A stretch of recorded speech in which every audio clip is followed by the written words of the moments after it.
tonight is peak for the Perseid meteor shower. So if you can get a clear view of the northeast sky and have some time to sit outside, hopefully it doesn't get too hazy. And the moon is cooperating this year, unlike last year when it was full.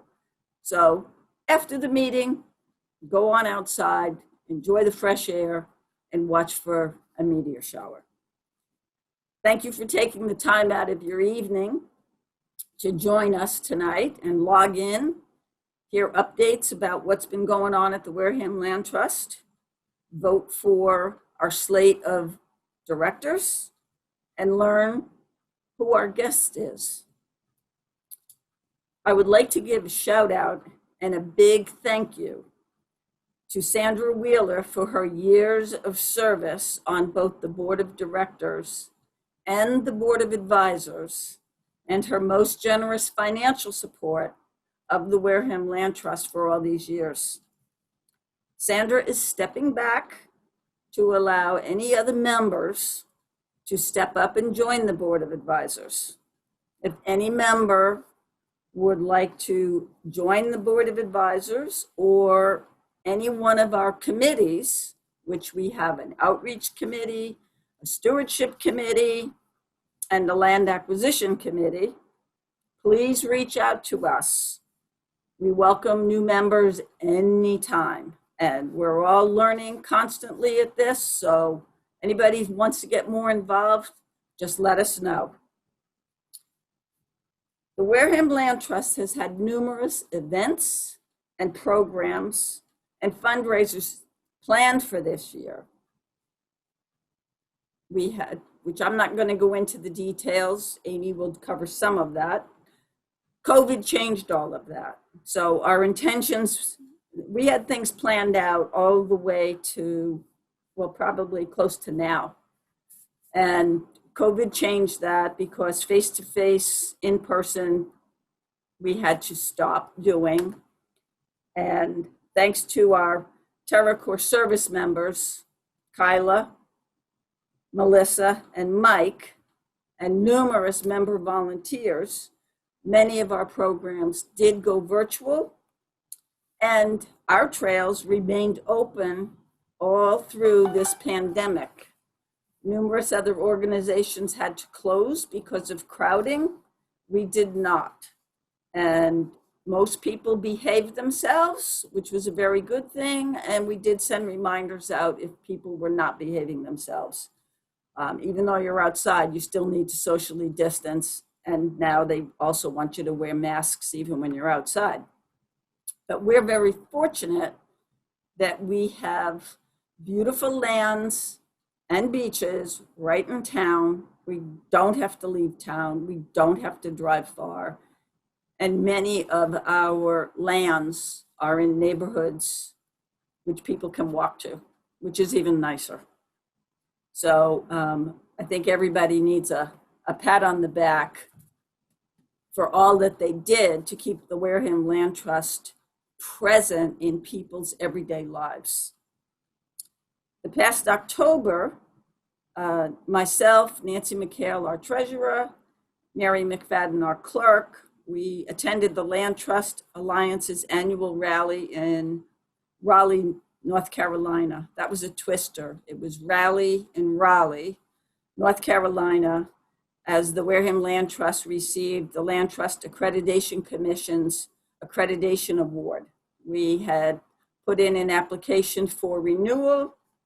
We worked very, very hard on this, and we were renewed for our accreditation. This award is a testament to the sound finances, ethical conduct, responsible governance, and stewardship that the Wareham Land Trust embodies. And everyone should be very proud of this achievement, especially since we are an all-volunteer organization. There are only, in the state of Massachusetts, there's only 18 accredited land trusts. And I believe it's like 5 of them are all volunteer. Everyone else has paid staff. So that is quite an accomplishment. Bob Gleason and I continue to work with several property owners, the town, and other conservation organizations on preserving special places in town that is land that is worth preserving because it has special features on it, um, is close to the water, would benefit the community. There's an assortment of reasons, but Bob and I are constantly working on that. It's a slow process. Nancy McHale and Amy Pettigrew will update you about more specific activities.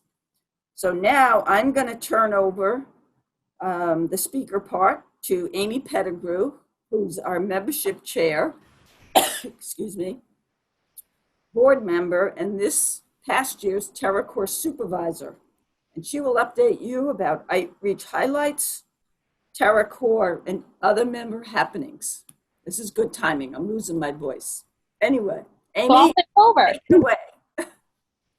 So JC Weber, who is outreach chair, is out of the country and so therefore is unable to speak to outreach. So I stepped up in his place and just want to give some brief updates about outreach and happenings. Kathy covered a lot of the sort of obstacles that we faced this year in regards to COVID. We did have 3 TerraCore service members on our team this year. We were lucky to have them. We had Kyla Isaacson, who was our community engagement and youth education coordinator, Melissa Millett, who was our youth education coordinator, and Mike Perrin, who was our land stewardship coordinator. And even during COVID, they were still able to find creative ways to engage with our community. So things that you might not be aware of, but that you should be checking out. Our Facebook page, that's where you can find different postings. We link to our website a lot for our blog and also any upcoming events we do create Facebook events for as well.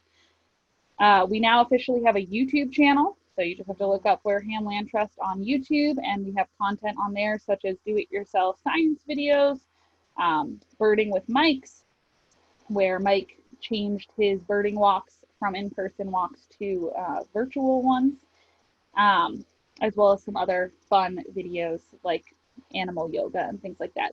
Ways to engage with the outdoors, even if it's in your own backyard or your own neighborhood. Our Instagram, where you can see beautiful pictures from around town and different animals and plants and things like that. And then also be aware to be checking your inboxes now. Kyla created a beautiful template for us to use for e-newsletters. That's going to be one of our main ways to communicate to membership now at the start of every month, sending those out to our members with all of the upcoming events and some other fun articles and information to engage with, including a kids corner, which Tom Kingsky has been doing for us. But it says kids corner, but it's kids of all ages. So kids from age 0 to 99 can do the kids corner activities. I definitely participate in them as well. And so with that being said, jostling my table. With that being said, we have a lot of virtual ways to engage with the community, which means that we need a lot of content. And so if there is anybody out there listening to this who has a cool hobby and interest, maybe you are super into turtles and monitor turtles that are near your house, or super into frogs or insects, or are an artist or a writer, there are definitely ways that you can get involved and engage and help us create some of that content for any and all of those platforms. So if you're a photographer, if you like editing videos, there are many, many ways that you can get involved. And so definitely reach out to us if that's something that interests you. And so I do want to just take a moment after going over all of the stuff that our TerraCore service members were able to accomplish to truly thank each of them. I don't think Melissa was able to make it, and the last time I checked the participant list, I still don't think that she had joined. She wasn't sure, but Kyla and Mike are both here tonight, and so I just want to extend another sentiment of gratitude for an amazing year with a lot of obstacles that you guys were able to overcome and really keep the land trust in the community's eyes and view. And with that, we are also super excited to announce that we will have a TerraCore service member for the upcoming service year.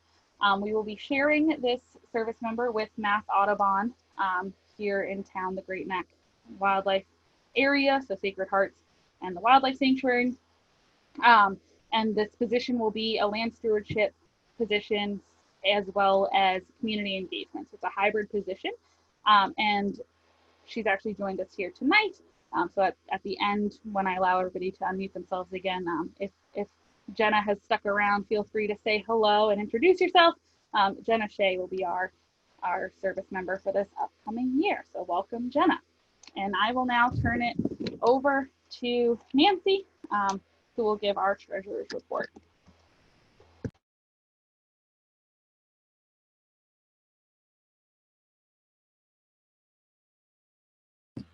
Oh, I might have to ask you to unmute yourself. Hold on, you're muted right now. Let's see.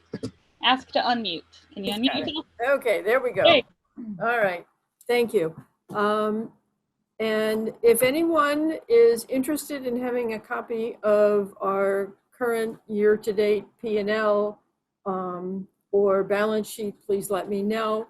Just do need to tell you that our 2019 financials are not finalized due to COVID. They're still with the attorney, or our accountant rather, and those aren't due actually until the end of November. So Yeah. This year, just a brief recap of where we are right now. The Land Trust has an operating budget of about $29,000, insurance, which is $8,000, and rent, which is $4,200, are the two largest expenses that we have. Currently, the Land Trust has a total of 35 properties, which has a value of $2.2 million.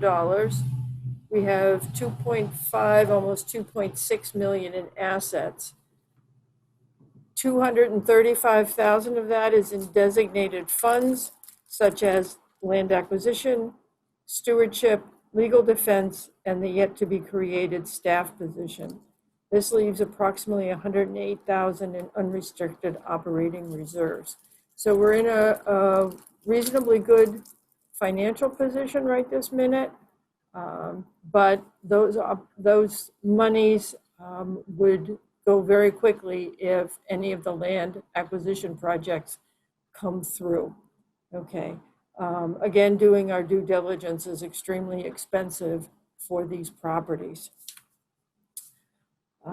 That being said, I'd like to go and do a couple of comments and express our condolences to the family of Sean Savory. At the request of his family, donations were made in his memory. He passed away earlier this year. On a brighter note, I'd like to shout out to some extremely generous donations.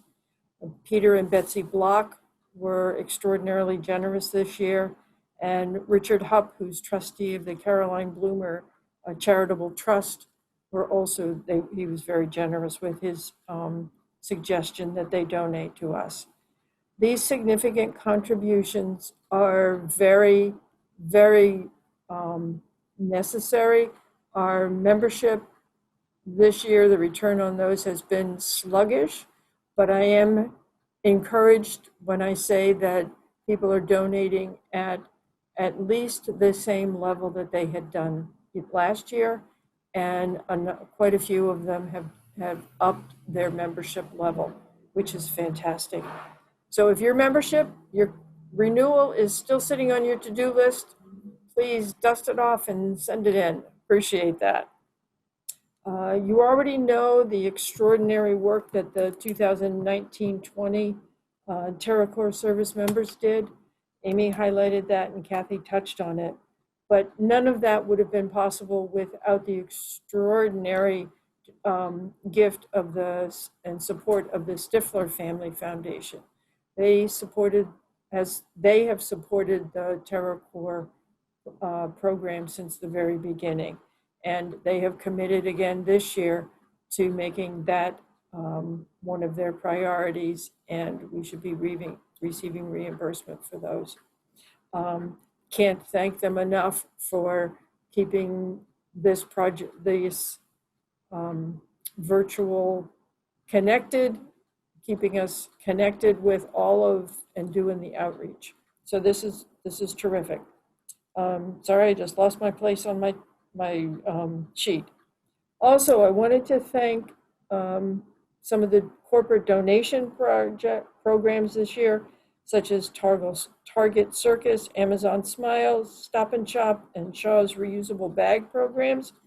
And Lowe's and Home Depot have also donated stewardship supplies. On a different note, but similar, it's a donation of time and talent. I would like to call out Ann Bryant for the fabulous job she did on our newsletter. Those sorts of donations of time and talent we can't afford to pay for those sorts of things. So thank you, Ann. Thank you to all of our other volunteers. These volunteer hours are absolutely priceless. Okay. So on that note, that's pretty much all I have for the treasurer's report. So if someone would please make a motion to accept the treasurer's report. We got to get unmuted. Bob Gleason, I just saw his hand raised. Okay, and can we have a second? Mac seconds it. Terrific, thank you guys, appreciate it. And since we will be about to be doing some voting, I did make it so that people can unmute themselves. So if you'd like to verbally vote, feel free to unmute yourself now. And then also if you just want to type, if it's easier, there is a chat function. Sorry, Nancy, keep going. Okay. All in favor? All in favor? Who made the second? Mac Finney made the second. All in favor? Thank you. All in favor of accepting the treasurer's report? Aye. Aye. Aye. Aye. All opposed? Unanimous, that makes it easy. Thanks.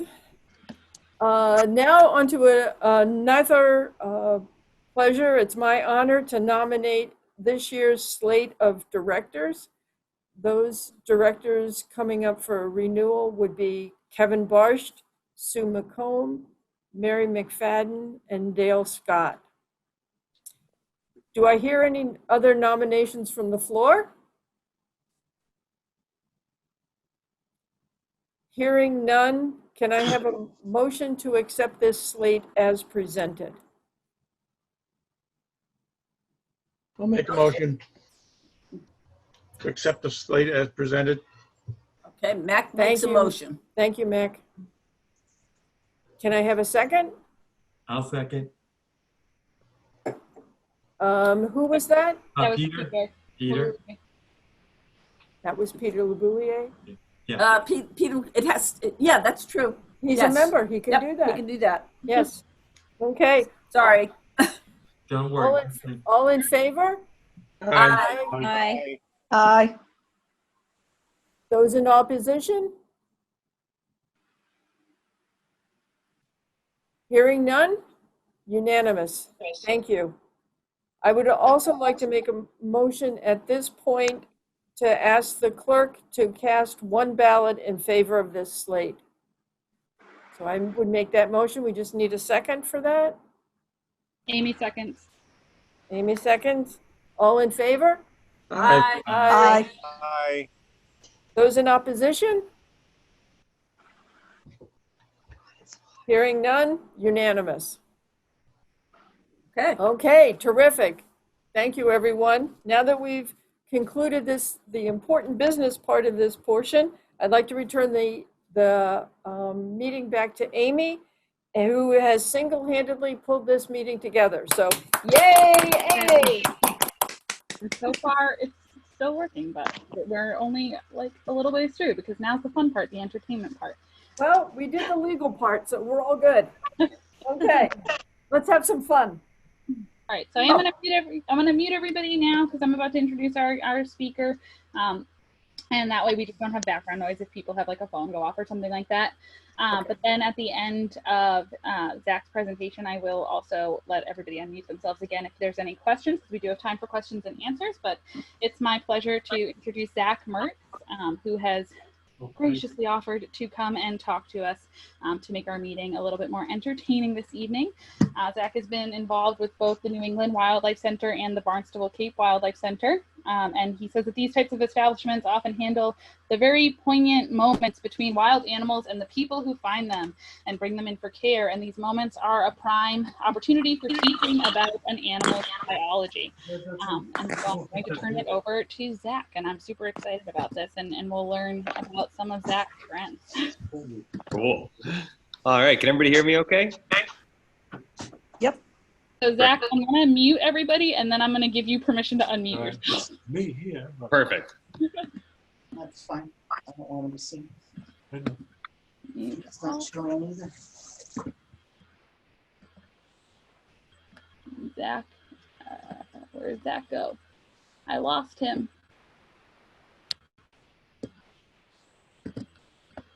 Hi, can you? Hi, Zach, I lost you. I found you. You should be Oh, on good. I'm back. Good. Yeah, thank you guys so much for allowing me to drop in virtually this evening. I just want to take a second to thank you for all of the good work you guys are doing. As someone who works most of my time in a wildlife hospital, treating one patient at a time, I am just so grateful for the folks out there that are conserving large swaths of land and providing habitat. Because as we'll talk about tonight, one of the main reasons we get patients in our hospital is because there is not enough natural wild land without people all over it. So I'm very grateful for everything you guys are doing. So tonight I have a couple topics we can talk about, and I love questions. So at the end, I would love to talk to you guys about anything that interests you related to wildlife. I have a quick presentation, and I also have one, possibly two winged friends with me. One is behaving very well, the other is not so much, and he's bouncing around this house somewhere. So if we can find him, we'll bring him in too. So what I'm going to do, if it's okay, I will try to share my screen now. And I think I just gave you permission, so let's see if it'll work. Perfect. Okay. So, let's see. Awesome. It's working. I'm so happy that things like this are working. That is awesome. This is the smoothest Zoom meeting I've been a part of in, well, since the pandemic started, honestly. This is good. Okay, so my name's Zach, as you heard, I'm the director of the Birdsey Cape Wildlife Center, which is a part of the New England Wildlife Centers. And I'll just kind of briefly go over who we are and the services we provide. And then we're going to talk about a couple different issues. And I thought tonight I will certainly talk about owls because that is interesting, and I have an owl with me. But as a land trust, I thought it might also be interesting for you guys if we talked about some of the human wildlife conflicts we see that drive patient admissions, because it highlights the importance of the things you guys are doing and protecting. So we'll talk a little bit about that. I also pulled some statistics specifically from Wareham from patient admissions. So I also thought it might be interesting for you guys to see where your patients are coming from, and potentially if it overlaps with any of the properties you either own or have conservation restrictions on. And then we're going to go through just quickly to learn about owls. I thought rather than doing the normal natural history of all the owl species, we would focus on one owl patient and hopefully learn a little bit about their biology and natural history that way. And then we can kind of expand from there as we go. Okay, so just quickly, we have two hospitals. We run one, of course, down here on Cape, and then one over in Weymouth, which serves Metro Boston. I just want to quickly take a second to plug Wareham Department of Natural Resources and Animal Control. We work with, about 100 different animal control and wildlife service agencies. Wareham is far and above one of the most responsive, hardworking, dedicated groups that we work with. They're here almost every day in the summer, and they're always out there, protecting wildlife. So we consider ourselves lucky to work with groups like you, and then also groups like Wareham Animal Control and Department of Natural Resources. So our mission in the world is, yes, we are a wildlife veterinary organization. So we have 4 veterinarians. We provide anything you can think of, from surgeries to X-rays and diagnostics to treatments and medications to wildlife. But we do it as a platform to teach, right? So it is wonderful as a means to an end just to treat these animals. But if you can bring the community in through events like this, and these days it's all virtual, but anyone we can bring in in person or otherwise, into the process of care, we consider that a huge win. Because it is, well, it's wonderful to treat the few thousand patients we're going to see in our hospitals. The impact grows when you can bring people in, teach them these things, teach them the right values, teach them about the environments and habitats they need to protect. So as they go off into their lives and their jobs and careers and school careers, they can take these things with them and hopefully amplify the impact. So we're always looking for collaboration with all sorts of groups and different students so that we can reach as many folks as we can. And so what that looks like for us in the Sharp Point veterinary care is 2,300 cases at this location, probably the same at the other, about 5,000 total.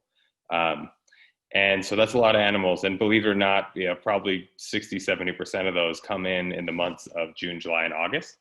So if you see the bags under my eyes, I apologize, but we are exhausted here because I think this week alone, we've taken in 150 patients or so just at this location. And so we take in about 225 different species. You might be interested to know in the last 2 years, I have seen 80 different species from Wareham. That's a lot of animals. That's everything from the box turtles you see here to the screech owls. No porcupines from Wareham, unfortunately, but certainly coyotes, foxes, squirrels, rabbits, you name it. You guys have some incredible habitats over there. And being where you are geographically, it's a very active and essential part of the Massachusetts habitats. And of course, this time of year, it is all shapes and sizes. A lot of the ones we're seeing right now are the younger juveniles.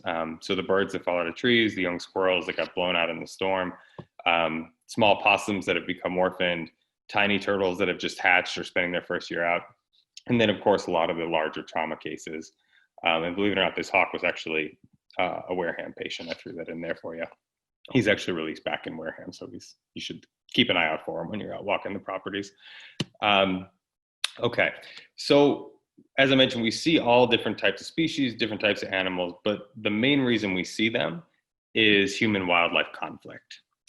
And now it's a broad term, right? That's sort of a buzzword, but essentially the way I define it is anywhere where human and animal activities overlap, there is going to be conflict.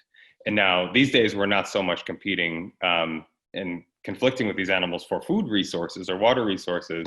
These days it's more things like driving your car and doing yard work and raking and clear cutting forests to put homes or paving a field to put a parking lot in.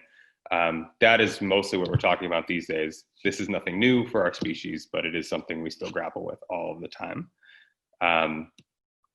And so I break it out like this. I break it out into direct conflict and indirect conflict, right? So direct conflict is something that is probably pretty germane to your work, land, right? We in Massachusetts are pretty densely populated. We are still developing. However, we're very lucky to have folks like you guys and a lot of the other land trusts on Cape Cod that are actively protecting land. But one of the main reasons we are still seeing patients today is from new construction. Or if it's not new construction, it's revamping and re-landscaping. So that's one of the big direct conflict drivers that we see. Of course, food, that when I say food, I mean agriculture, folks homogenizing forest land to grow crops, things like that. Water resources, certainly, and that is both for our drinking water, but also in more recent times with climate change, manipulating riverways and waterways to combat flood potential. And of course, with all of the permeable surfaces we're putting in to sort of mitigate some of the wastewater resources as well. And then human safety. And then of course is, things like roadways and any of the safety infrastructure we're putting in. And then the indirect conflict is things like growing agriculture in your backyard. Backyard gardening, believe it or not, it seems like such a wholesome hobby. And it is. I have a garden myself, but you would be shocked to know how many patients we get every year because they're caught in things like the blueberry netting, or people are dig up a rabbit's nest, or the pesticides they're using expose animals, things like that. Of course, domestic livestock and pets. Pets is the big one there. We get a ton of cat attacks. I had 11 cat attacked animals today. and 2 dog attacks. So 13 animals today came in, most of which were rabbits, a squirrel, and 2 birds. So pets are a big one, and it's part of coexisting with wildlife. And then yard work, as I mentioned, and of course, transportation, just getting hit on the road all the time. And that one we tend to see, believe it or not, more in the spring and fall. And it's generally whenever people are on the road, but it's also when younger animals are growing up and they're getting to that age where they can start to navigate on their own, meaning a lot of birds are learning to fly this time of year. A lot of the young rabbits and squirrels are growing up to the age where they need to find their own habitat. So as we see things migrate out, we tend to see a lot more car strikes as well. Okay. So just quickly, I threw on a map today, the recent admissions from Wareham. Just so you guys could see, and I think, Great Neck, some of your properties and restrictions probably, I would think, overlap with some of these. It has been, I think, maybe 150 in the last year or since 2020 started. And then these are the most common species. You'll see a lot of gray on there, that's other. So those would represent the other 50 odd species I talked about. But these are the big ones. We see a lot of rabbits from Wareham, a fair amount of bats, believe it or not. And with COVID going on, we are actually one of the only facilities that can take bats right now. We're actually doing COVID testing on bats, believe it or not. So that's a new thing for us. We're not so much worried about the people, we're worried about us giving it to the bats and impacting the population. So that's an unfolding thing we're working on. And we had a fair amount of great blue herons, believe it or not, this year: mallards, raccoons, robins, cormorants, as you guys are coastal, mute swans, and then just a whole plethora of other winged and legged things that come in. And then I just for basic comparison, you guys all know this map, obviously, but you can kind of see where the overlap is, where you have more natural areas and conservation land. It's surprising you're actually not seeing quite as many animals from there. It's the places that are not conserved and where animals are closely interacting with people that we tend to get a lot of our patients. And then if you wanted to see why and what is causing patients in Wareham to come in, these came, let's see. So illness would be this large blue here. We had orphan is a big one, obviously anything from cutting down trees to putting out rodenticide to attract, to manage rodents can kill the parents of animals. So we get a lot of orphans. This big one here is injury. So this includes a lot of car strikes. I did try to separate it out the best I could. So these two you can consider mostly car strikes or injury of unknown origin. And then interestingly, this one here, these all came out pretty even, but the rabies submissions is in purple. So that was, unfortunately, everybody who had direct blood or saliva contact or a bite or a scratch from a rabies vector species, like a bat, a fox, a coyote, a raccoon, something like that. So that's a free service we provide, but it's interesting to see how high that number is this year. I think in part with COVID going on, and you guys would probably know this from maintaining so many good natural areas, we had a lot of people spending time in their own backyards and out in natural areas, not for the first time, but certainly more time than usual. So I know for us on the phones and in hospital, we are seeing a lot more wildlife interactions and natural habitat interactions over the last few months, just because people are simply paying attention, they're at home and they have the time to do it. So most of that has been incredibly positive. There has been a small portion that have meant people need to get rabies shots, unfortunately. So if you ever come across a rabies vector species, all I ask is that you wear gloves and a mask, which is pretty easy to do these days. And then the other one, this orange square here, is nest and habitat destruction. So the injuries are also not necessarily separated out, but these are the clear cut ones where people tell me, yeah, you know what, I was erecting a new shed and I had to cut down the forest, or I had to, we're having our lawn re-landscaped and I cut down a bunch of trees, things like that. And then just quickly, again, these are the percentages of who, what, and where they came from. Okay, so we talked a little bit about the urbanization, and I call it urbanization habitat loss. And so we could see this in the statistics. The This is from 2018. We saw 425 orphans.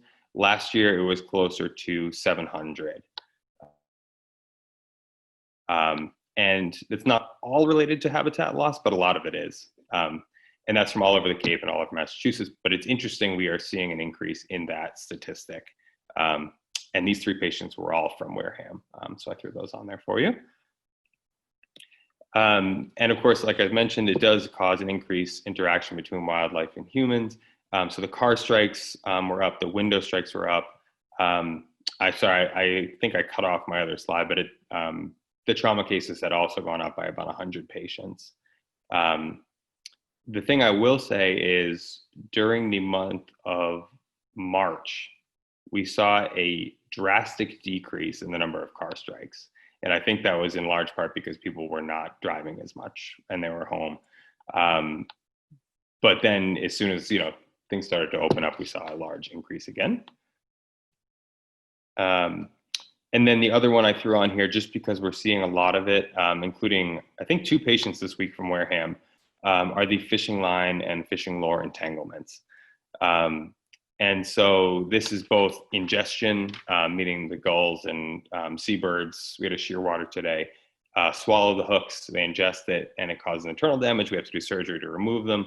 But then also the entanglements, things like ospreys, which I know you guys have a pretty healthy population of, either go after the lures or they're building their nests. And of course, they're just very messy nest builders. So they'll grab any materials they can, and sometimes they end up getting tangled up in the process. The swan, and there's just some quick x-rays from the last little bit. You can see pretty clearly how the fishing hook ingestion goes, and this requires pretty major surgery to get these out.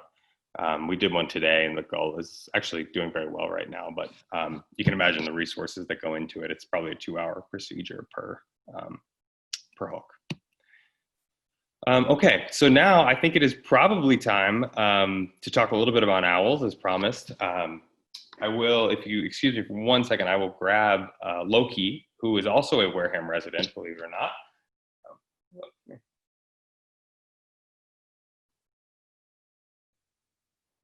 Oh, there we go. So I don't know if you can see him. Hey, Loki. So this is Loki, and he is an eastern screech owl. And now Loki, so I can get him to look at you guys. Zach, I'm just going to interrupt here and say, would you like to keep it so that you can still screen share, or would you like me to spotlight you big? Oh, sure. Let's do that. I apologize for that. Let me stop my screen share for a moment. Oh, there we go. Much better. Okay. So this is Loki. There she is. And Loki actually came to us from Wareham, somewhere in the Great Neck vicinity. Loki came in as a tiny owlet. I think she was like 20 grams, very, very small. Gary from Wareham Natural Resources brought her in, I should say. And what happened was she had fallen out of her nest. But I think she was either attacked by, my guess would be a house cat, or potentially one of her siblings. And if you look, Loki is monocular. She is missing her right eye. And what happened was when Loki was that small, something, either a tooth or a talon, had punctured the eye and ruptured the globe. And so we got Loki in very, very rough shape. We actually had to enucleate the eye, which meant, putting her on anesthesia, taking the eye out, closing it up. And because Loki was so young, she probably would not have learned to hunt on her own with one eye.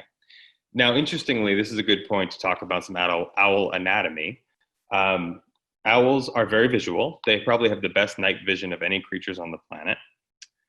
However, as good as their vision is, their hearing is better. And so if you get an adult owl of almost any species, we have 8 in Massachusetts, and I believe 5 in Wareham that I can think of, that has learned to hunt and been a successful owl and predator out there, that does get an eye injury, and realize that eye injuries are very common. You can see on the front of her head, the facial disc here is made up about almost 1/3 of eyes. They're very big. And so you can imagine when an owl hits something or gets hit by a car, flying head first, the eyes are usually the first thing to get impacted.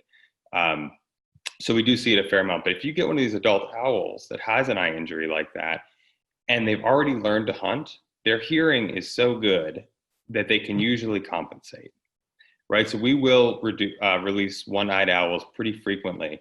And now Loki, you'll see her twisting her head around quite a bit. And it's not actually her looking around at all. It's her absorbing my voice and the feedback.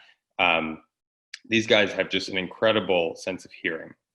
And now some owls, screech owls don't. So Loki's ears, like mine, are symmetrical on her head, and they're at the same height. Many species of owls in Massachusetts, believe it or not, have one ear up here and one ear down here, right? And so you can sort of think of this as maybe hearing in 3D almost, right? Because not only are you getting a sense of distance and direction, you're also getting a vertical element to it.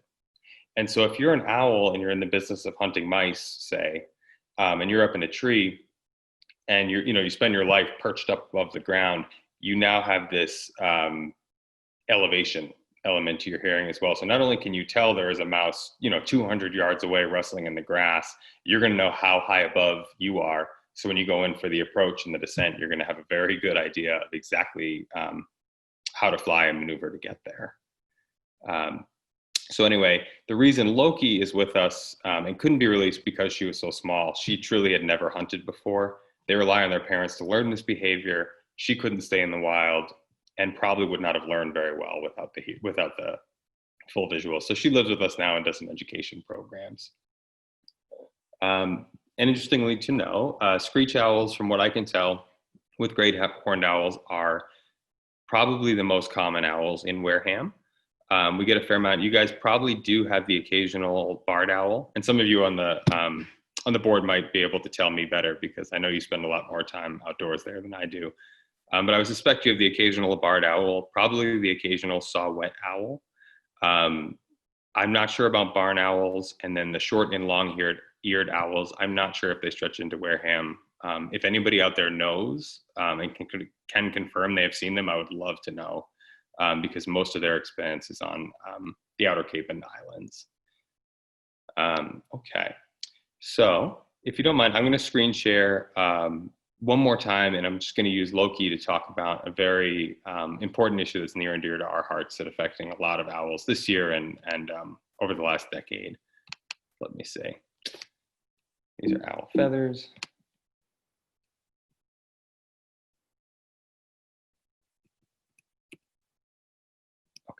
There we go.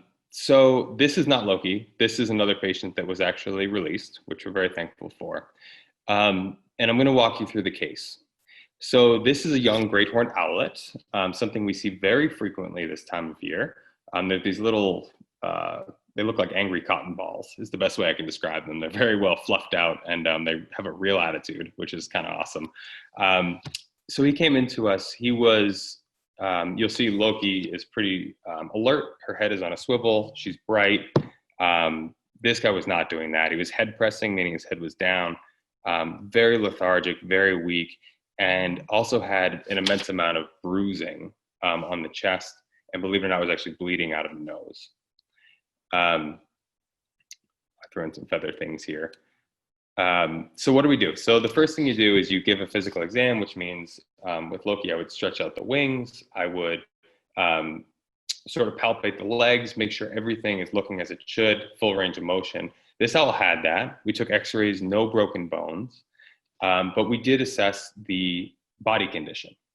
And now with an owl, you can see this big portion right in the center of the chest is the breastbone, and there's a keel that runs down there.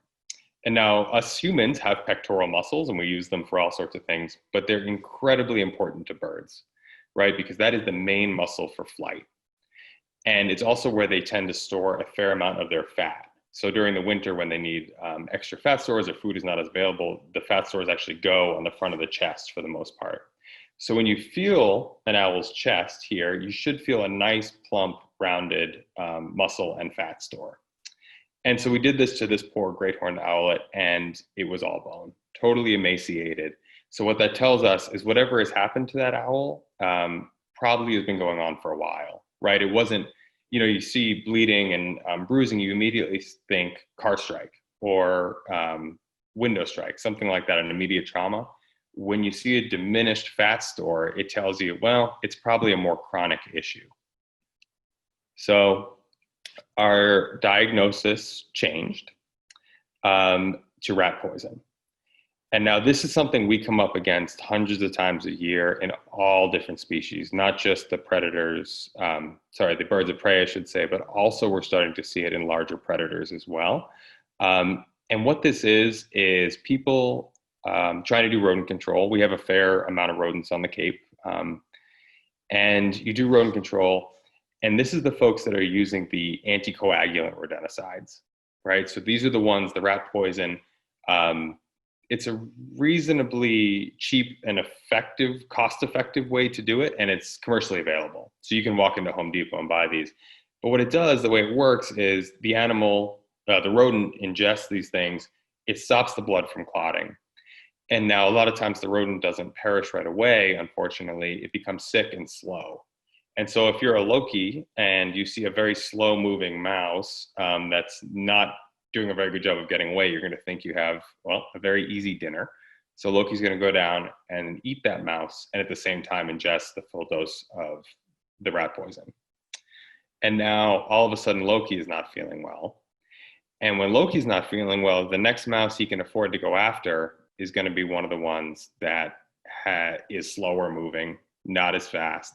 The next one she's going to catch is probably going to be another one that has some level of rat poison. And so you see the cycle sort of propagate itself. The sicker they get, the more likely they are to ingest a rat with rat poison. It builds up, and all of a sudden now Loki's blood is not clotting properly.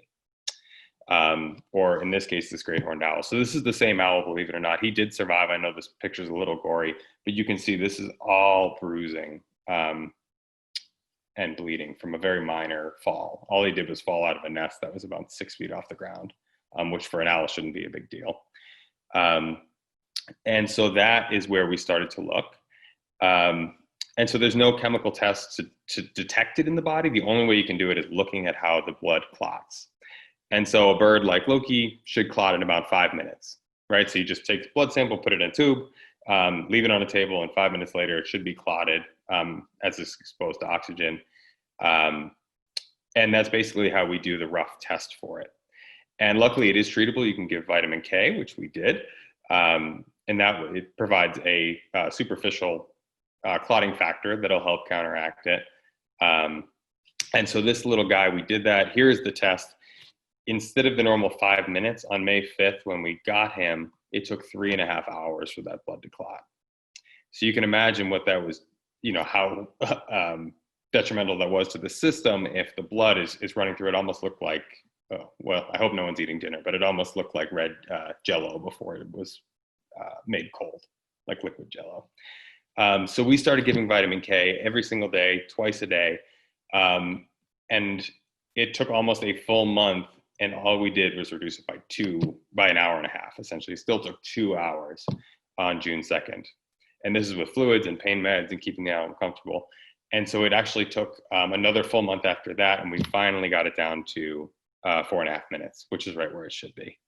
But you're talking about, 60 odd days of treatment, medications twice a day, feedings twice a day, cleanings twice a day, fluids every day. It's an immense amount of care, and this is just for one patient of the 5,000 we're treating. So it's very easy to go buy this thing and throw it out in the world and think you're controlling a rodent problem, but these unintended consequences are severe, and they take an immense amount of work just to correct the one owl that we found. I'm sure for every bait block, there's more than one animal affected. So after that, I guess it was a full 3 months. He, at this point, you have to imagine, was inside for that long. Those muscles we talked about here had begun to atrophy, so he needed some time outside to rebuild his flight abilities. Let's see. And then this was him the day of his release. And the thing I'll point out here is the sound is on in this video. Believe it or not. The owls are so silent when they fly. If we can hear them when they fly over our head, we don't release. release them. Their feathers need to be clean, and in order for them to be able to hunt, they need to be that quiet. So I always brag about that statistic because this guy was particularly silent. Okay, and I think probably with that, let me just stop my screen share here for a second. Okay, can you guys see me again? Yes, good. Okay, so with that, I think my time has probably run out. But I would love, if you guys have questions, I would love to talk. I threw a bunch of extra slides in on the off chance any of the topics come up. So yeah, if there's anything I can answer or any information I can provide after the meeting, I'd be happy to do that. So thank you so much, Zach. And I've also now allowed people to unmute themselves. And so if there are any questions for Zach, feel free to unmute yourself at this time. If you could just say your name so we know who is talking, and then feel free to ask your question. Hi, Zach. Hi. Kathy Papalardo and Nancy McHale here. And I just wanted to compliment you on your work. And also, we do know about what you guys do out there, which is, I think, fabulous. You've presented, I believe Kyla had arranged to have you guys come and do a presentation for the Wareham Land Trust at the library, which was very well attended. And about, I think maybe 3 years ago, you had some gray fox kits. Yes. That Gary, you had been in touch with Gary Gary Buckminster, because they didn't want to release them on the Cape because they don't have gray foxes. Yep. And Gary got in touch with the Wareham Land Trust, and the board all said, we have gray foxes all over Wareham. We have both foxes, but we definitely have gray foxes here. Wow. And Nancy and I met with Gary and several people from your group out at one of our properties that we felt was perfect for them, in that it's very remote and there's no real traveled route through it. And your group and Gary, Nancy and I rode in the pickup truck with Gary, and we took these, I think it was 3 kits out there. And it was very warming to watch them get released and run off to a great life. That's wonderful.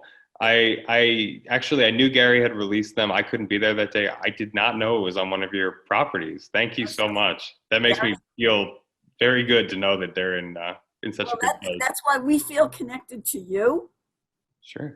And this particular property, it's like there's blueberries there, there's cranberries there, there's small little mammals that it can catch.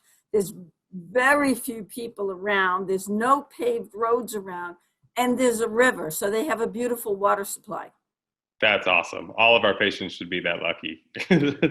But these guys got heaven on earth, let me tell you. But we knew about your work, and the board all said, why not? This is the perfect, it's not like we're putting it in somebody's backyard who's going to say, oh, not in my yard. Yes, exactly. Well, so thank you for your work. And, we know that there's a lot of animals around here, and we do try to explain to people how habitat loss is their biggest threat. Yeah. And that is something we can do something about. So Absolutely. thank you. Well, thank you too. That's very good. And I'm so happy to hear that. Yeah.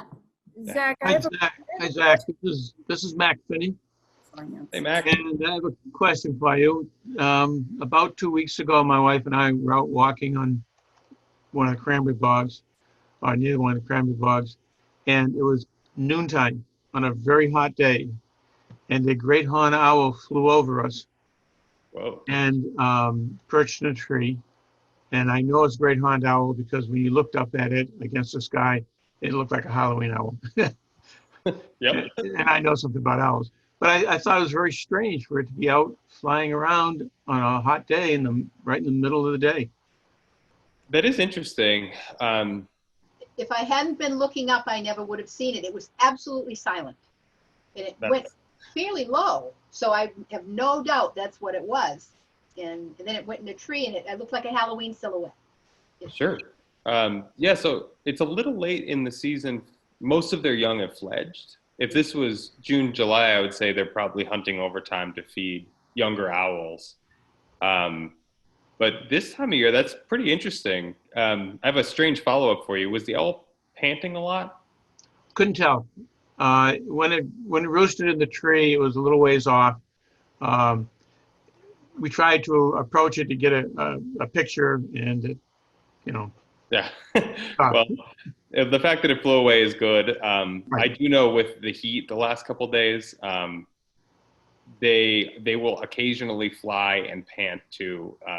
Oh yeah. Cool little Just Wow. shuttle. down a bit. I know it's been very hot, so that's a thought, but that's very interesting. It's The only This was second one we've ever probably seen. what? End of July? Yeah, end of July. It was in the woods off, adjacent to Cranberry Bogs. It was off the Halesbrook Trail. interesting. Wow, that's cool. Very Fun good to sighting. see, yeah. Very fun to see.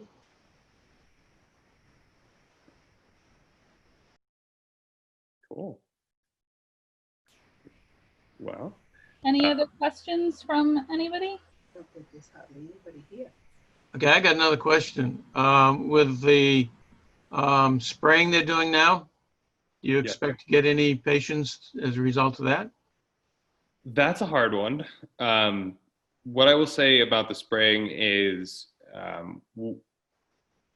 it's very rare that we'd get an acute case of like organophosphate toxicity or something as a result of the surfactants they're using.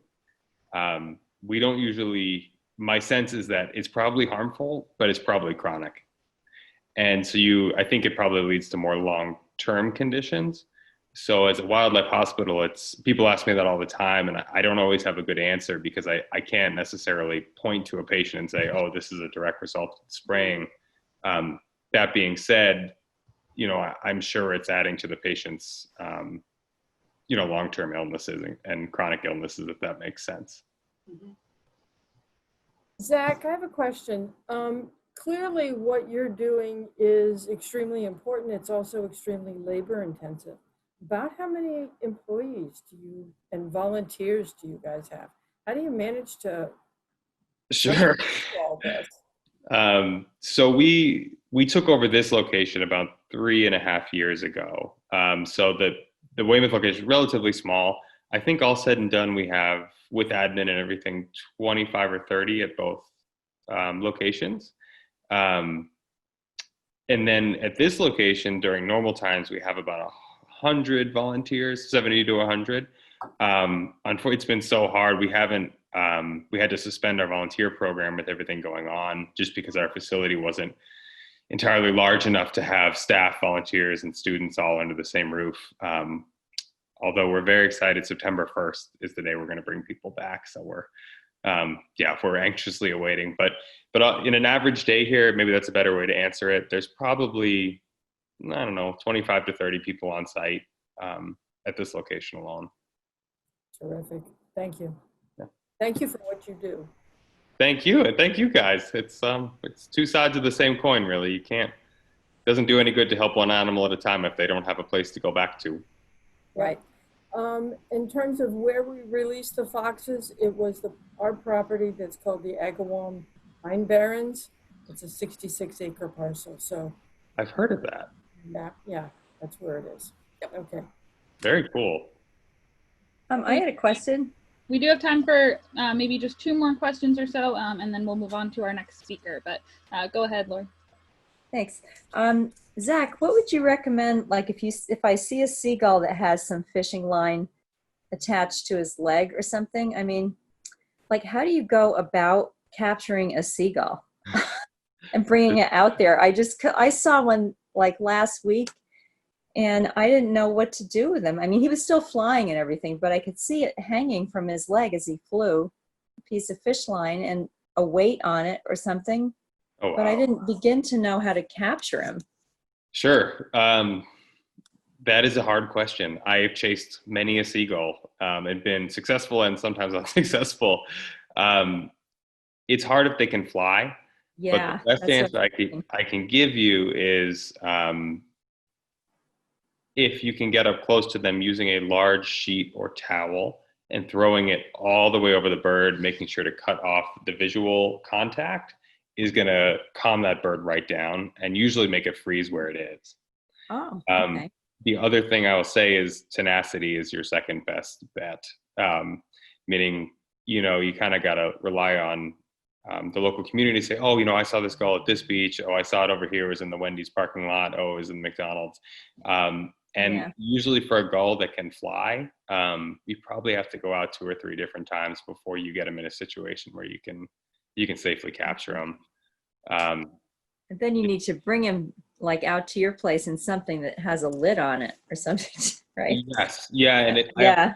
I always recommend for any bird, or pretty much any animal, the best thing you're going to use to transport is a Rubbermaid tote. Those Oh, right. Okay. Yeah. if you can part with one of them and punch a couple holes in the lid. Yeah. Good Plastic idea. is, they feel safe in there. They're durable. But then for the ones with feathers, they're nice and soft. So if you put in a dog crate or something like that, the birds can put their feathers in and break the feathers. Yeah. And in a rehab setting, that can set them back, up to 6 months for if you break a lot of feathers. So if you put them in something like a Rubbermaid tote or just a cardboard box, it preserves them from doing any more damage while they're in there. Okay. All right. Thanks.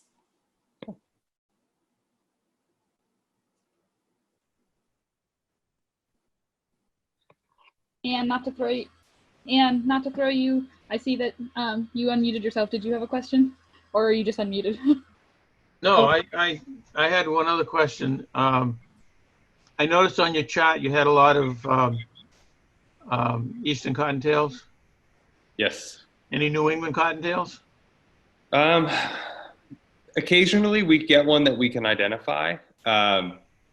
We get, I suspect, probably, 30 to 50 a year of the 500 rabbits we'll treat. We are working with the state, Mass Fish and Wildlife right now. Some of the rabbits that don't make it, they are analyzing the skull shape to see if they can identify which ones are New England Cottontails, and then we'll use that location data to try to figure out where active populations are. So whichever ones we can identify, we always look. We try to do that, but a lot of them, the differences are so subtle that it actually takes skull measurements and morphometrics to discern them. I know there's a lot of habitat restoration going on, and I was just wondering whether that was you'll be able to see any results of that. We hope so. And a lot of that is happening on conservation land too, which means, we wouldn't necessarily get a patient from there unless somebody was out actively walking the space, if that makes sense. Well, again, thank you so much, Zach.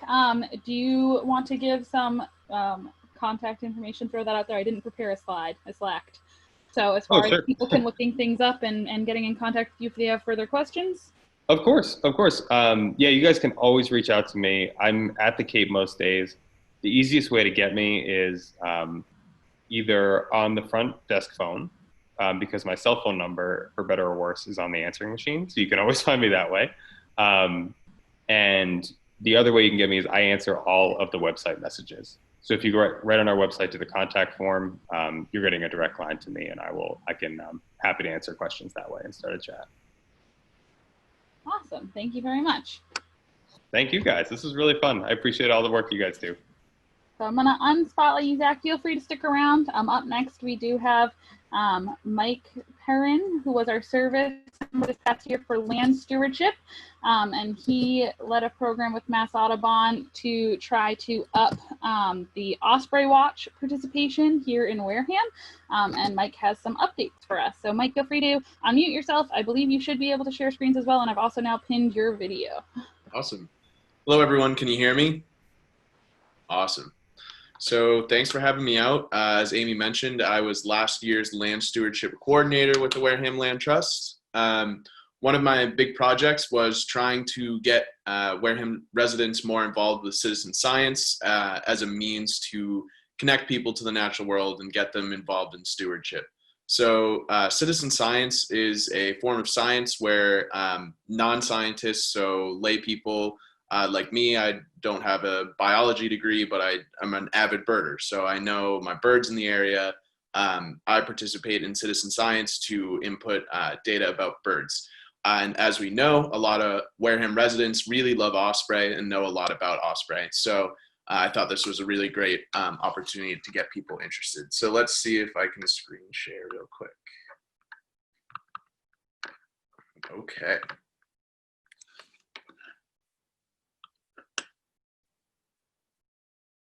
All right, let's see here.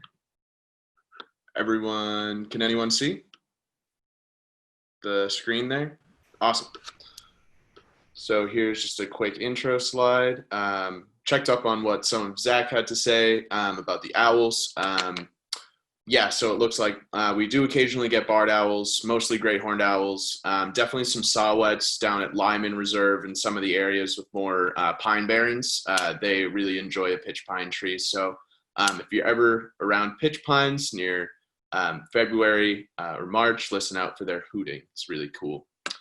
So for my presentation, I'm just going to give a quick update about Osprey Watch and how the project and how the program has progressed in the past year.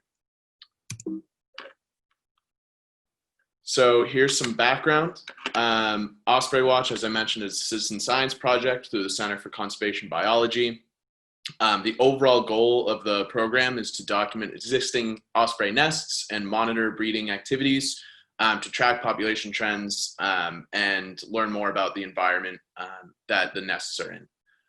So osprey are bioindicators. They tell you about populations of fish, environmental contaminants, and other things like that.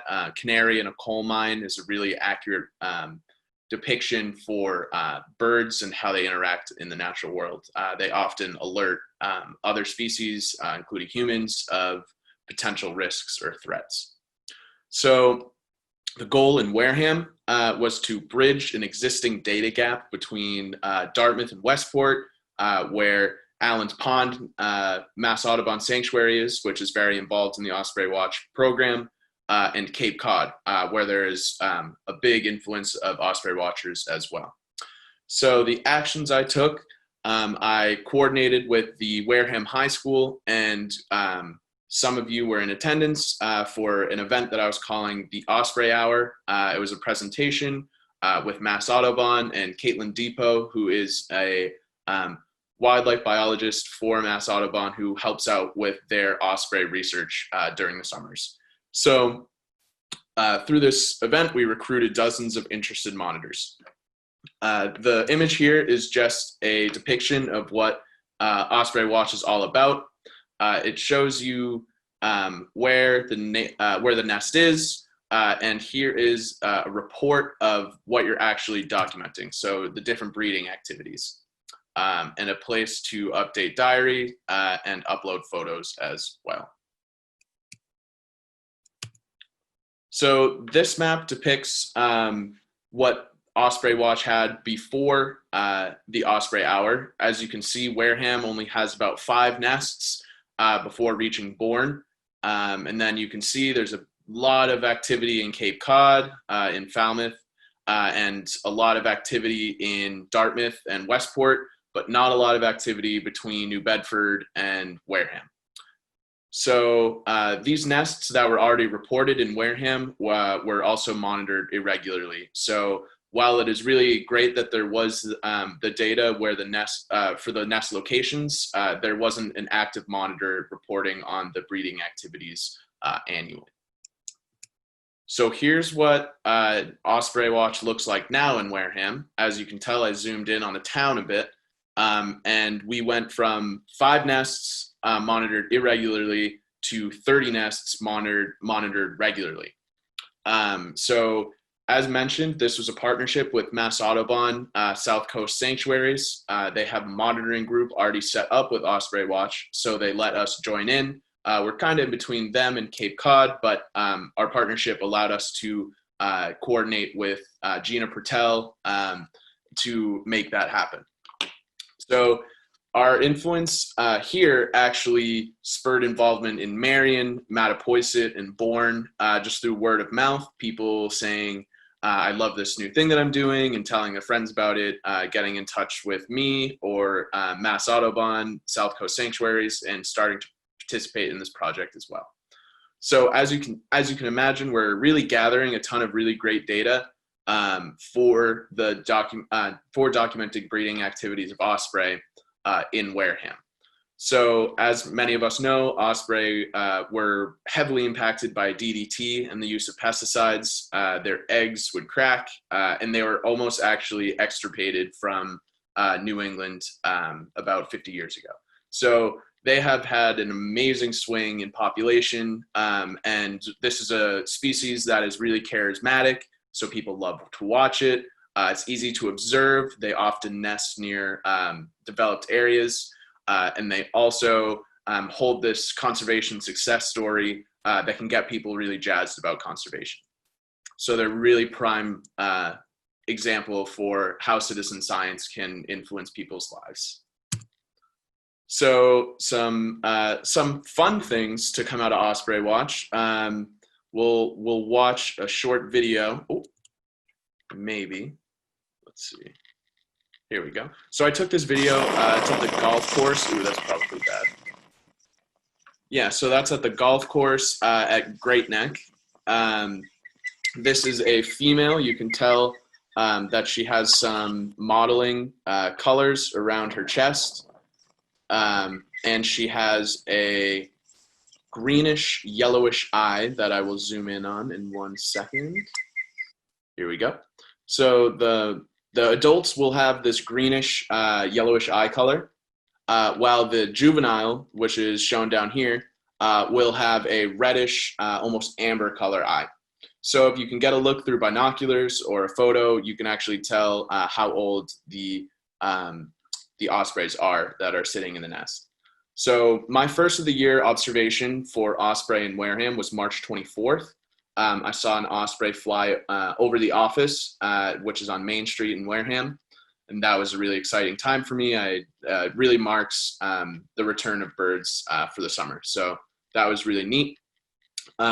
One day as I was doing some stewardship at Douglas S. Westgate Conservation Area off of Paper Mill Road, I actually saw what I thought was a great horned owl fly over the river, the Weweantic River there, and it actually turned out to be an osprey. So I did some more digging. I saw this dark figure flying through the forest, and you never expect to see an osprey flying through the forest, or at least I didn't. And I found that there are actually more accounts than I imagined that osprey will actually travel upriver looking for fish, even if that means going upriver through forests, which is really neat and something that I didn't know about before. Some of the nests that I claimed to monitor myself were the Sacred Heart nests. We had one very successful nest, which is rather strange, the location of this nest. It was next to all this demolition and all this hubbub and commotion going on that was in the garden that was formerly run by the seminary. This nest did incredibly well. There's 2 fledglings there, hopefully leaving soon.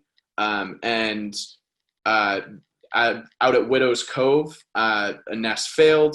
2 nests failed out at Widow's Cove, actually, which is rather surprising, and I'm not really sure why. Maybe due to high winds, something like that. I did see a lot of sticks get blown off a nest one day. So another cool story that came out of Osprey Watch was hearing about a bush that was growing in a nest at Broad Cove.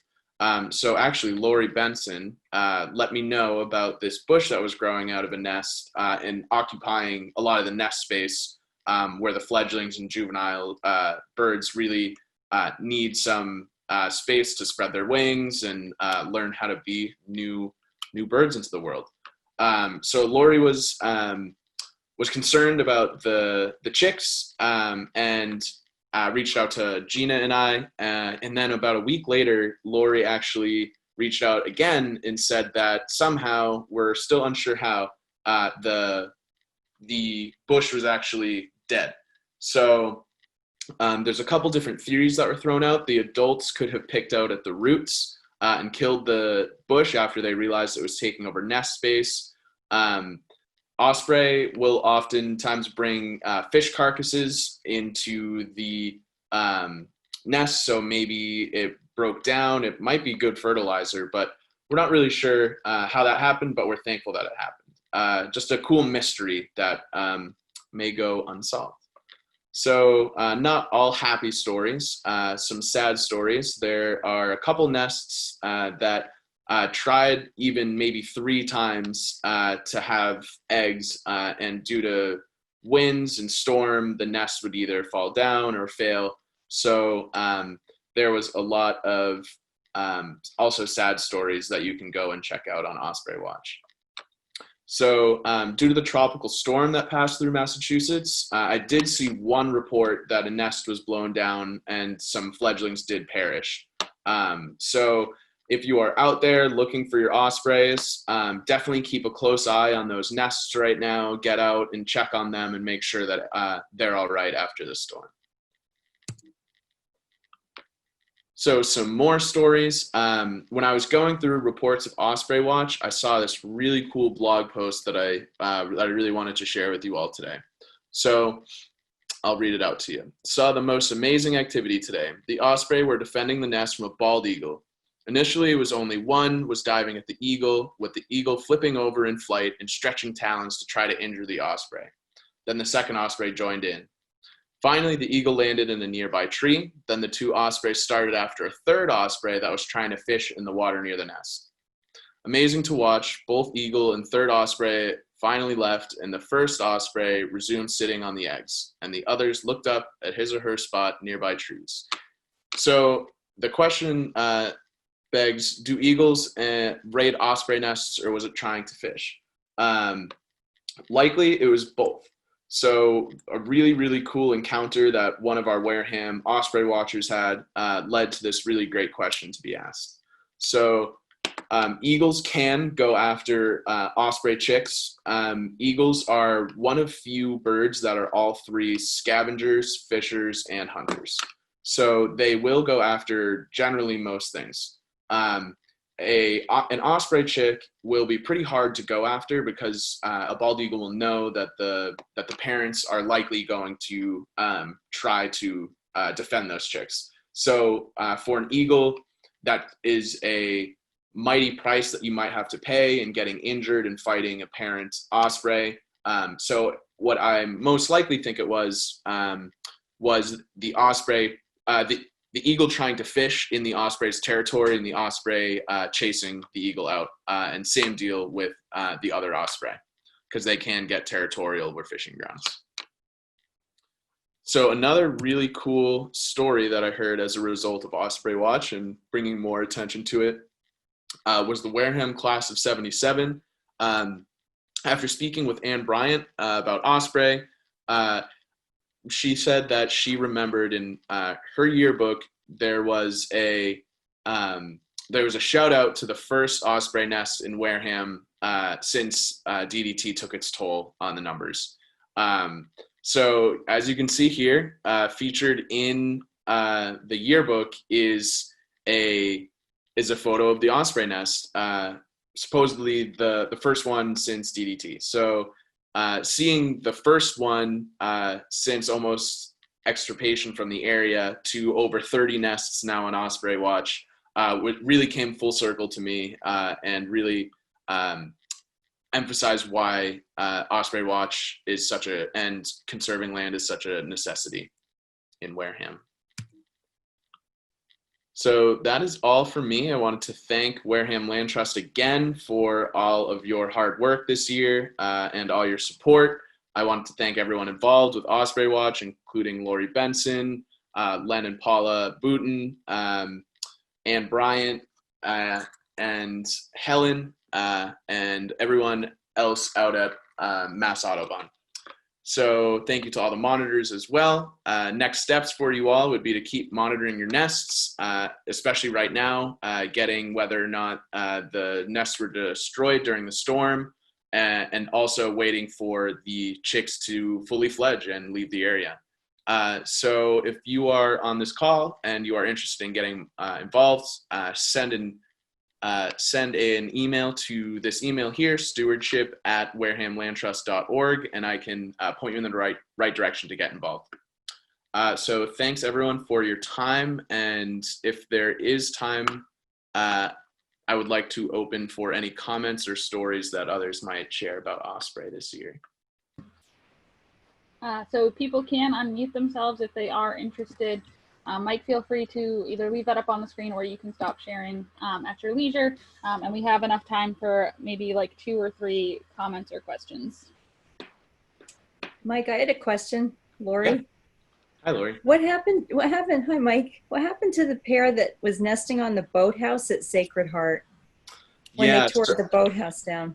Yeah, so when they decided to take all those buildings down, they took down the boathouse before the Osprey were arriving, and they actually just recently put up a nest on a telephone pole near where the old boathouse used to have its foundation. So I guess the hope is that this year the Osprey weren't able to nest there, but maybe next year they'll arrive and see a new nest for them that's up and ready to be utilized. Oh, that's great. Okay. Yeah. Thank you. Absolutely. Good. Has anyone seen any Osprey taking flight for the first time? I am currently working as a park ranger at South Cape Beach. So I'm working long hours in pretty much the same area every day. And I actually got to see one of the nestlings, one of the fledglings, take flight for the first time. So it was standing on the edge of the nest, kind of stretching its wings, flapping a while, but you could tell that it was still clinging to the nest. And then finally it took flight. It was about this far in the air for maybe 10 seconds and then landed back down on the nest and called it a day. And that was really special to see. Awesome. Thanks for sharing, Mike. That's cool. Yeah, absolutely. All right. If no one has anything else, I'm going to stop sharing. Mike? Yeah. Hey, Mac. We've noticed in an area where there's a bunch of osprey nests lately, groups of like 3 osprey flying around together. Is that likely to be the parents and young? Yeah. It definitely could be the parents and the young. And it could just be at this time, some of the osprey are getting less territorial because they know that they've had their successful nests. They're not going to try to defend it because they might get injured. So about this time of year, you might start seeing more ospreys group up and just being showing less aggressive behavior in general. And Mike, we have a question in the chat, so I'll read it out. It's from Kyla Isaacson. Quick question: when do the osprey typically leave this area? Yeah. So in a couple weeks, probably the end or the mid-October or mid-September rather, and maybe early October. Other people who have lived in Wareham longer might have a better idea of when those birds actually do leave for the year. But a fun fact about that is that the parents will actually leave sooner than the young. The parents will leave to go to their wintering grounds, and the young will stay behind and build their strength to make their journey south. And then once they're there for 1 or 2 breeding seasons as they build up strength and become mature enough to reproduce with a mate. Yeah. Great. Well, thank you so much, Mike, for coming back. Even though your service year is over, it's great to see you. Yeah, absolutely. We're lucky to have you, Kyla, and Melissa as members now officially, and are excited to hear what the next stages of each of your lives are. So thanks for tuning in and sharing the success of Osprey Watch. Yeah, absolutely. Just one last thing. Sue put in the chat that they do leave in September, but I've seen 1 or 2 as late as November. So if the fish are still out there, the osprey might not get that urge to migrate just yet, and they might stick on for a pretty long time. So those late stragglers, it doesn't mean that they're always doomed. So thanks, Sue, for sharing that. Awesome. And we just have one more entertainment showcase, I guess, for you. Unfortunately, she couldn't actually join our our meeting. But Grace Morrison, who's a Wareham native, 2003 Wareham High School graduate. She's a singer-songwriter specializing in bluesy folk music, and one of our board of directors, Mac Finney, actually even taught her back when she was in school. And she has shared, graciously shared some of her music with us and said that we could share it with you. So we figured that that would be a nice, soothing, fun way to end the night. So let me start that up for you guys.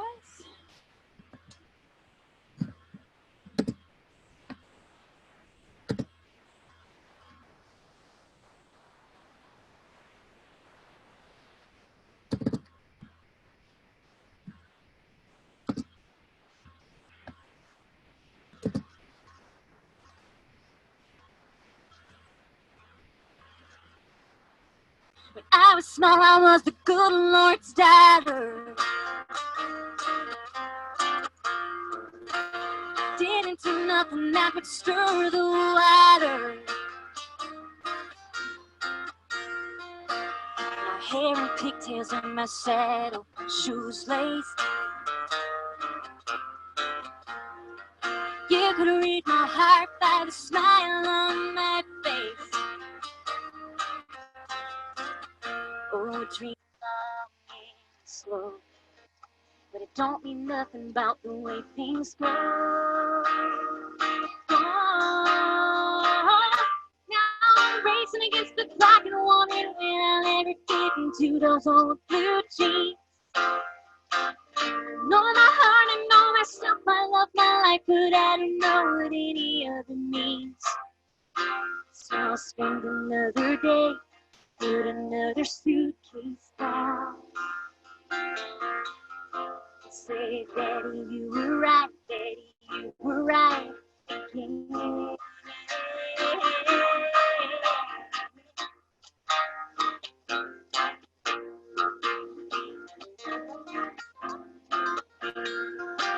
When I was young, I wanted somebody to kiss me. Someone to hold me, somebody to miss me. 'Cause in my mind it was the end of the story. It was lovely, man, and it was holy. Oh, dream long and slow, but it don't mean nothing about the way things go.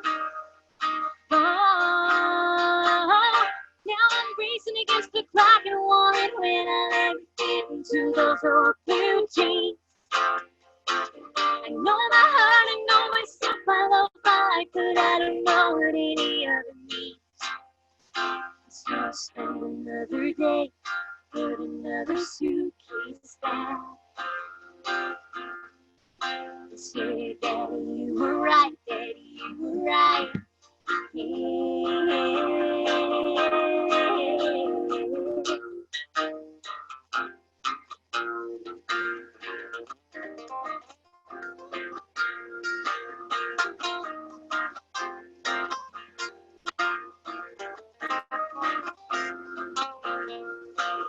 If I was smart, I'd spend my days and nights and mornings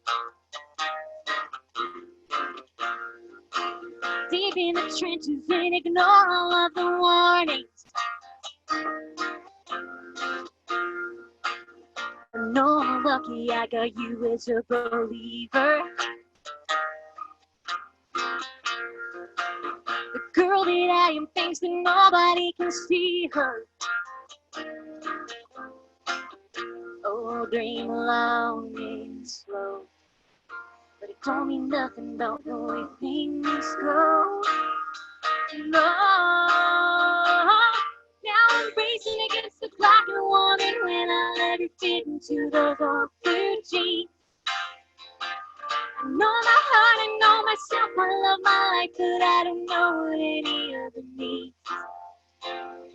So I'll spend another day, put another suitcase down. Say, Daddy, you were right, right again.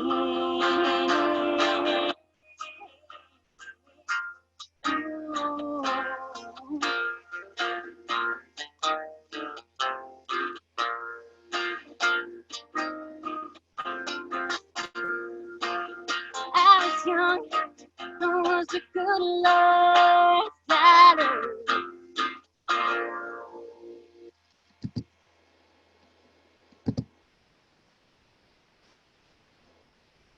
So again, that was Grace Morrison. And you can find out more information about Grace at gracemorrison.com. And we want to thank her, even though she's not in attendance today, again, for allowing us to share some of her music, especially being a Wareham native. And so we just have some closing remarks from Kathy. And I just wanted to thank you all as well for joining in this evening. It would have been great to see you guys all out on the Viking, but this was definitely a close second, and I can't wait to see you all out at programs and events back when we can safely see each other in person. Okay, we're going to wrap this up now, and I just want to send out a hearty thank you, especially to Amy, who pulled this all together for us. Amy, you did an awesome job at this.